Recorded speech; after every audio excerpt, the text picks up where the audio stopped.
നമുക്ക് അരിപ്പൊടി കൊണ്ട് എങ്ങനെയാണ് നല്ല ക്രിസ്പി ആയിട്ട് ഇൻസ്റ്റൻ്റ് ആയിട്ടുള്ള ദോശ ഉണ്ടാക്കിയെടുക്കുന്നതെന്ന് നോക്കുക. അതിനായിട്ടൊരു വലിയ പാൻ എടുക്കുക. അരിപ്പൊടി കൊണ്ടുള്ള ദോശ ആയതുകൊണ്ട് ഞാനിവിടെ 1 കപ്പ് അരിപ്പൊടി എടുത്തിട്ടുണ്ട്.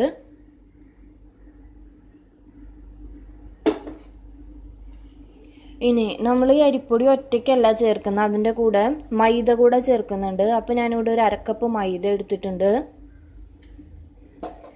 ഇനി നമുക്ക് ഇതിനകത്തേക്ക് ആവശ്യമുണ്ടെങ്കിൽ നിങ്ങൾക്ക് പച്ചമുളക് അരിഞ്ഞത് ചേർക്കാം, ഇഞ്ചി ചെറുതായിട്ട് ഗ്രേറ്റ് ചെയ്തിടാം. ഇപ്പോൾ ഞാൻ അങ്ങനെയൊന്നും ചേർക്കുന്നില്ല, നമ്മൾ വേഗം ഇൻസ്റ്റൻ്റ് ആയിട്ട് ഉണ്ടാക്കുന്നതല്ലേ. അപ്പോൾ ഇതൊക്കെ നമുക്ക് വേഗം ചെയ്ത് കിട്ടണമെന്നില്ല. ചിലപ്പോൾ ബാച്ചിലേഴ്സൊക്കെ ആണെങ്കിൽ അവർക്ക് വേഗം പണി കഴിക്കാൻ അവർ നോക്കുകയുള്ളൂ. അപ്പോൾ ഞാൻ പച്ചമുളക് ഇഞ്ചിയൊന്നും ഇടുന്നില്ല. ഞാൻ 1 കപ്പ് അരിപ്പൊടി എടുത്തിട്ടുണ്ട്, 1/2 കപ്പ് മൈദ എടുത്തിട്ടുണ്ട്. ഇനി നമുക്ക് ഇതിനകത്തേക്ക് ആവശ്യത്തിന് ഉപ്പ് ആഡ് ചെയ്ത് കൊടുക്കുക. നമുക്ക് ഇതിലേക്ക് ആവശ്യത്തിന് ഉപ്പിട്ട് കൊടുക്കാം.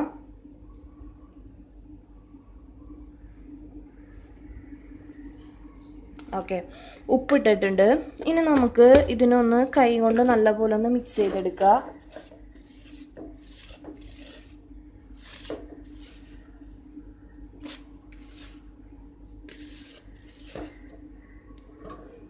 ഇനി നമുക്ക് ഇതിനകത്തേക്ക് 1 ടീസ്പൂൺ സോഡാപ്പൊടി, അതായത് ബേക്കിംഗ് സോഡ ആഡ് ചെയ്ത് കൊടുക്കുക.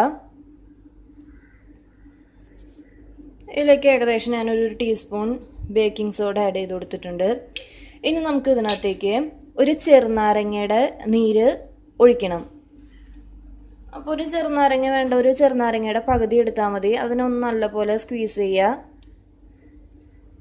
വേണ്ട, അപ്പോൾ ആ സോഡാപ്പൊടിയായിട്ട് അത് ആക്ട് ചെയ്യും.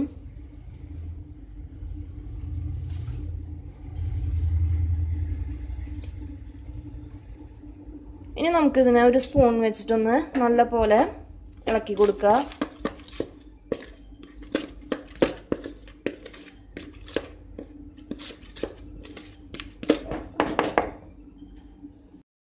ഇനി നമുക്ക് വെള്ളം ഒഴിച്ചിട്ട് ഒന്ന് നല്ല പോലെ ഒരു തിക്ക് ബാറ്റർ ആക്കി എടുക്കുക. നമ്മൾ റവ ദോശയൊക്കെ ഉണ്ടാക്കണ പോലെ അധികം വെള്ളം പാടില്ല. ഇപ്പം നമ്മുടെ ദോശയ്ക്കുള്ള ബാറ്റർ ഇവിടെ ഞാൻ നല്ല പോലെ ഒന്ന് റെഡിയാക്കി എടുത്തിട്ടുണ്ട്. ഇനി നമുക്ക് ദോശ ഓരോന്നായിട്ട് ചുട്ടെടുക്കുക. നമ്മൾ ദോശ ചുട്ടെടുക്കുന്നതിന് മുന്നായിട്ട്